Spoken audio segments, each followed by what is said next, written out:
Hello everyone, welcome back to the channel. In today's video, I'm going to show you how to redeem gift cards on Paxful to buy cryptocurrencies. This method is commonly used by people who want to convert gift cards into crypto, like Bitcoin, and the process is quite simple if you follow the steps carefully. So let's get started. First of all, open any web browser on your phone or computer and go to paxful.com. After logging in, you'll land on the Paxful marketplace. At the top of the page, you'll see options to choose which cryptocurrency you want to buy.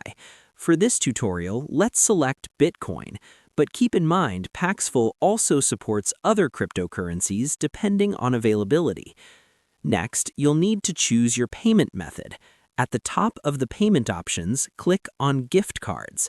This will display a list of supported gift cards that you can use on Paxful, such as Amazon, Google Play, Apple, Steam, and many others. From the list, select the gift card you want to redeem. For example, choose Amazon gift card. After selecting it, enter the amount of cryptocurrency you want to buy or the value of the gift card you plan to use.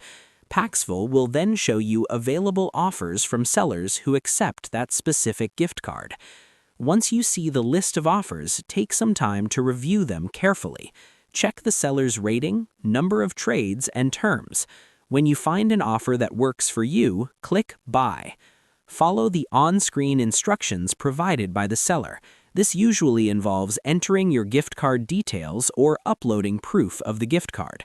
Make sure to follow the instructions exactly to avoid delays or issues. After the seller verifies your gift card, the cryptocurrency will be released to your Paxful wallet. From there, you can hold it, trade it, or transfer it to another wallet if you want. And that's it. That's how you can redeem gift cards on Paxful to buy cryptocurrencies in a simple and secure way. I hope this video was helpful. If it was, don't forget to like, subscribe, and I'll see you in the next one.